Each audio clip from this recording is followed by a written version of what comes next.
ನಮಸ್ತೆ friends, Parvati craft ಐಡಿಯಾಗೆ ನಿಮಗೆಲ್ಲರಿಗೂ ಸ್ವಾಗತ. ಇದು ಟೆಫ್ಲಾನ್ ಕ್ಲಾತ್. ಕಸ್ಟಮರ್ ಈ ರೀತಿಯಾದ ಬಟ್ಟೆಯಲ್ಲಿ 3 ಸ್ಲಿಮ್ ಬ್ಯಾಗ್ ಬೇಕು ರಿಟರ್ನ್ ಗಿಫ್ಟ್ ಕೊಡಲಿಕ್ಕೆ ಅಂತ ಹೇಳಿ ಹೊಲಿಸ್ಕೊಂಡಿದ್ದಾರೆ. ಇದಕ್ಕೆ ಲೈನಿಂಗ್ ಕೂಡ ಟೆಫ್ಲಾನ್ ಕ್ಲಾತ್ ಹಾಕಿ ಹೊಲಿತೇನೆ. ಅಳತೆ ತೋರಿಸಿರೋದು ವಿಡಿಯೋ ಕ್ಲಿಪ್ ಮಿಸ್ ಆಗಿದೆ. ಮೇನ್ ಬಟ್ಟೆ ಅಗಲ 10.5 ಇಂಚು, ಉದ್ದ 19 ಇಂಚಿದೆ. ಅದೇ ಅಳತೆಗೆ ಒಂದು ಲೈನಿಂಗ್ ಪೀಸ್ ಹಾಕಿಬಿಟ್ಟು 4 ಕಡೆ ಸುತ್ತ ಹೊಲಿಗೆ ಹಾಕ್ಕೊಳ್ಬೇಕು. ಈ ರೀತಿಯಾಗಿ 19 ಇಂಚು ಉದ್ದ ಇರೋ ಕಡೆ 2 ಸೈಡುವೆ 2.5 ಇಂಚಿಗೆ ಈ ರೀತಿಯಾಗಿ ಫಸ್ಟು ಮಾರ್ಕ್ ಹಾಕ್ಕೊಳ್ಬೇಕು. 2 ಸೈಡುವೆ ಮಾರ್ಕ್ ಹಾಕ್ಕೊಂಡಿರ್ತೀವಲ್ಲ 2.5 ಇಂಚಿಗೆ, ಅದನ್ನು 2 ಸೈಡುವೆ ಈ ರೀತಿಯಾಗಿ ಕಟ್ ಮಾಡಿಕೊಳ್ಬೇಕು. 2 ಸೈಡು ಕಟ್ ಮಾಡಿ ಆದಮೇಲೆ 10.5 ಇಂಚು ಉದ್ದ ಇರೋದು 3 ಜಿಪ್ ಬೇಕಾಗುತ್ತೆ. 10.5 ಇಂಚಿದೆ. ಫಸ್ಟು ಒಂದು ಸೈಡು ಜಿಪ್ಪನ್ನು ಮೇನ್ ಬಟ್ಟೆ ಮೇಲೆ ಉಲ್ಟಾ ಇಟ್ಬಿಟ್ಟು ಒಂದು ಹೊಲಿಗೆ ಹಾಕ್ಕೊಳ್ಬೇಕು. ನಂತರ ಉಲ್ಟಾ ಇಟ್ಕೊಂಡು ಹೊಲಿಗೆನ ಒಳಗಡೆ ಮಾಡಿ ಟಾಪ್ ಸ್ಟಿಚ್ ಹೊಲ್ಕೊಳ್ಬೇಕು. ನಂತರ 2.5 ಇಂಚು ಕಟ್ ಮಾಡಿರ್ತೀವಲ್ಲ ಆ ಪೀಸ್ನ ಜಿಪ್ ಮೇಲೆ ಉಲ್ಟಾ ಇಟ್ಬಿಟ್ಟು ಒಂದು ಹೊಲಿಗೆ ಹಾಕ್ಕೊಳ್ಬೇಕು. ಪುನಃ ಉಲ್ಟಾ ಇಟ್ಕೊಂಡು ಹೊಲಿಗೆನ ಒಳಗಡೆ ಮಾಡಿ ಒಂದು ಟಾಪ್ ಸ್ಟಿಚ್ ಹೊಲ್ಕೊಳ್ಬೇಕು. ಪುನಃ ಸೀದಾ ಇಟ್ಕೊಳ್ಬೇಕು. ಇನ್ನೊಂದು ಸೈಡ್ 2.5 ಇಂಚ್ ಕಟ್ ಮಾಡಿರ್ತೀವಲ್ಲ ಅಲ್ಲಿಗೆ ಮೇನ್ ಬಟ್ಟೆ ಮೇಲೆ ಜಿಪ್ಪನ್ನ ಉಲ್ಟಾ ಇಟ್ಬಿಟ್ಟು ಹೊಲಿಗೆ ಹಾಕ್ಕೊಳ್ಬೇಕು. ಈ ಸೈಡಲ್ಲಿ ಯಾವ ರೀತಿಯಾಗಿ ಸ್ಟಿಚ್ ಮಾಡಿದ್ವಿ ಸೇಮ್ ಅದೇ ರೀತಿಯಾಗಿ ಜಿಪ್ಪನ್ನು ಅಟ್ಯಾಚ್ ಮಾಡ್ಕೊಳ್ಬೇಕು. ಈ ರೀತಿಯಾಗಿ 2 ಸೈಡುವೆ ಜಿಪ್ಪನ್ನು ಜಾಯಿಂಟ್ ಮಾಡ್ಕೊಳ್ಬೇಕು. ನಂತರ ಸ್ವಲ್ಪ ಜಿಪ್ಪನ್ನು ಓಪನ್ ಮಾಡಿ ರನ್ನರ್ಸ್ ಹಾಕ್ಕೊಳ್ಬೇಕು. ರನ್ನರ್ಸ್ ಹಾಕಿ ಮಧ್ಯದಲ್ಲೇ ನಿಲ್ಲಿಸ್ಕೊಳ್ಬೇಕು.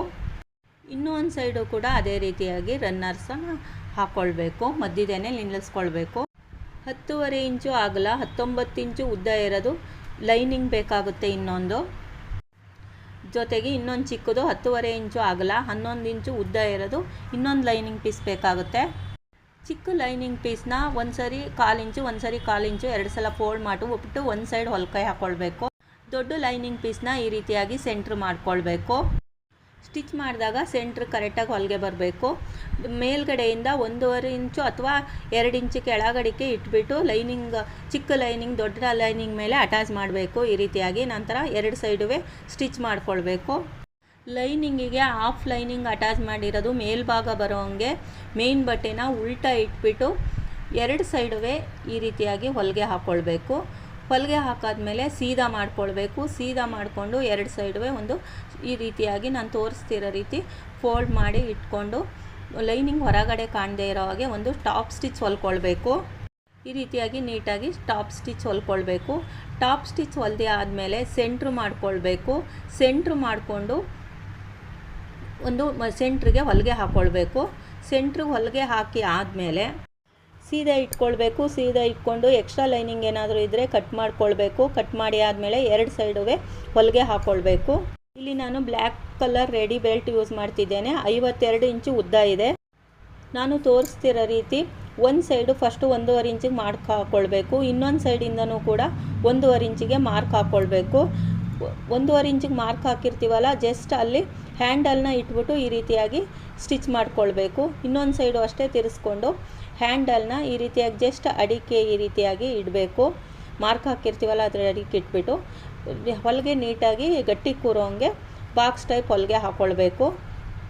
ನಂತರ ಜಿಪ್ ಓಪನ್ ಮಾಡಿಕೊಂಡು ಜಸ್ಟ್ ಹ್ಯಾಂಡಲ್ ಅಡಿಕೆ ಇಟ್ಬಿಟ್ಟು ಈ ರೀತಿಯಾಗಿ ನಾನು ತೋರಿಸ್ತಿರೋ ರೀತಿ ಜಿಪ್ಪನ್ನು ಈ ರೀತಿಯಾಗಿ ಸೀದಾ ಇಡಬೇಕು.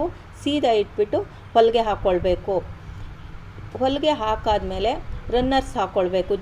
ಜಿಪ್ ಹಾಕಿ ಹೊಲಿಗೆ ಹಾಕಾದ್ಮೇಲೆ ರನ್ನರ್ಸ್ ಹಾಕ್ಕೊಳ್ಬೇಕು. ಫಸ್ಟು ರನ್ನರ್ಸ ಒಂದು ಸರಿ ಹಾಕಿ ತಗೊಳ್ಬೇಕು. ನಂತರ ಸ್ವಲ್ಪ ಜಿಪ್ಪನ್ನು ಓಪನ್ ಮಾಡಿಬಿಟ್ಟು ರನ್ನರ್ಸ್ ಹಾಕಿ ಮಧ್ಯದಲ್ಲೇ ನಿಲ್ಲಿಸಿರಬೇಕು. ಈ ರೀತಿಯಾಗಿ ಮಧ್ಯದಲ್ಲೇ ನಿಲ್ಲಿಸಿ ಫೋಲ್ಡ್ ಮಾಡಿಕೊಂಡು 2 ಸೈಡುವೆ ಸ್ಟಿಚ್ ಮಾಡಿಕೊಳ್ಬೇಕು. ಹ್ಯಾಂಡಲ್ನ ಒಳಗಡೆ ನೀಟಾಗಿ ಹಾಕ್ಬಿಟ್ಟು ಸ್ಟಿಚ್ ಮಾಡ್ಕೊಳ್ಬೇಕು, ಇಲ್ಲಾಂದರೆ ಹ್ಯಾಂಡ್ಲು ಸಿಕ್ಕಾಕೊಂಡ್ಬಿಡುತ್ತೆ. ಈಗ 2 ಸೈಡುವೆ ಸ್ಟಿಚ್ ಮಾಡಿ ಆಗಿದೆ. 2 ಸೈಡುವೆ ಸ್ಟಿಚ್ ಮಾಡಿ ಆದಮೇಲೆ 2 ಕಡೆ ಮೂಲೆಯಲ್ಲೂ ಒಂದು 1/2 ಇಂಚ್ ಅಥವಾ 3/4 ಇಂಚಿಗೆ ಸ್ಟಿಚ್ ಮಾಡಿಕೊಳ್ಬೇಕು. ನಾನಿಲ್ಲಿ 1/2 ಇಂಚು ಸ್ಟಿಚ್ ಮಾಡಿದ್ದೇನೆ. 1/2 ಇಂಚಿಗೆ ಈ ರೀತಿಯಾಗಿ ಕ್ರಾಸ್ ಹೊಲಿಗೆ ಹಾಕ್ಕೊಳ್ಬೇಕು. ಈಗ ಸೀದಾ ಮಾಡಿ ನೋಡೋಣ. ಸ್ಲಿಮ್ ಬ್ಯಾಗ್ 3 ಜಿಪ್ ಇರುವ ಸ್ಲಿಮ್ ಬ್ಯಾಗ್, ಒಳಗಡೆ ಒಂದು ಪ್ಯಾಕೆಟ್ ಇರುವ ಸ್ಲಿಮ್ ಬ್ಯಾಗ್ ಯಾವ ರೀತಿಯಾಗಿ ಬಂದಿದೆ ಅಂತ ಹೇಳಿ. 3 ಜಿಪ್ಪು ಒಳಗಡೆ ಒಂದು ಪ್ಯಾಕೆಟು ಬಂದು ಟೋಟಲ್ 4 ಪ್ಯಾಕೆಟ್ ಆಗುತ್ತೆ. ಸ್ಲಿಮ್ ಬ್ಯಾಗ್ ಈ ರೀತಿಯಾಗಿ ಬರುತ್ತೆ. ತುಂಬಾ ನಿಮಗೆ ಯೂಸ್ ಆಗುತ್ತೆ ಇದು. ನೀವು ಓನಿಗಾದರೂ ಮಾಡ್ಕೊಳ್ಬೋದು ಅಥವಾ ಸೆಲ್ ಮಾಡಲಿಕ್ಕಾದ್ರೂ ಈ ರೀತಿಯಾಗಿ ಸ್ಟಿಚ್ ಮಾಡ್ಬೋದು. ನಿಮ್ಮ ಹತ್ರ ಟೆಫ್ಲಾನ್ ಕ್ಲಾತ್ ಇಲ್ಲ ಅಂತ ಅಂದರೆ ಮಾಮೂಲಿ ಬಟ್ಟೆಲೇ ನೀವು ಸ್ಟಿಚ್ ಮಾಡ್ಕೊಳ್ಬೋದು, ಆದರೆ ಫೋಮ್ ಹಾಕಿ ಸ್ಟಿಚ್ ಮಾಡ್ಕೊಳ್ಬೇಕು. ಈ ಬಟ್ಟೆಗೆ ಆದರೆ ಫೋಮು ಬೇಕಾಗಿಲ್ಲ. ನಿಮಗೆ ಮಾರ್ಕೆಟಲ್ಲಿ ತಂದರೆ ಇದು 300 ರೂಪಾಯಿ ಮೇಲಿರ್ತದೆ. ನಾವು ಇದನ್ನು ಓನಾಗಿ ಸ್ಟಿಚ್ ಮಾಡಿಕೊಂಡ್ರೆ 150-200 ರೂಪಾಯಿ ಒಳಗಡೆ ಸ್ಟಿಚ್ ಮಾಡ್ಕೊಳ್ಬೋದು. ನನ್ನ ವಿಡಿಯೋ ನೋಡುತ್ತಿರುವ ಎಲ್ಲರಿಗೂ ಧನ್ಯವಾದಗಳು. ನನ್ನ ವಿಡಿಯೋಗಳು ಇಷ್ಟವಾದರೆ ಫ್ರೆಂಡ್ಸ್ ದಯವಿಟ್ಟು ಸಬ್ಸ್ಕ್ರೈಬ್ ಮಾಡ್ಕೊಂಡು ನೋಡಿ, ಶೇರ್ ಮಾಡಿ, ಹಾಗೆ ಲೈಕ್ ಮಾಡಿ. ಇನ್ನು ಮುಂದೆ ಹೆಚ್ಚು ವಿಡಿಯೋಗಳನ್ನು ಅಪ್ಲೋಡ್ ಮಾಡಿ ನಿಮಗೆ ಕಲಿಯಲು ಯೂಸ್ ಆಗುವ ರೀತಿ ಈಸಿಯಾದ ಮೆಥಡಲ್ಲಿ ಹೇಳಿಕೊಡಲು ಪ್ರಯತ್ನ ಪಡುತ್ತೇನೆ. Thank you my friends.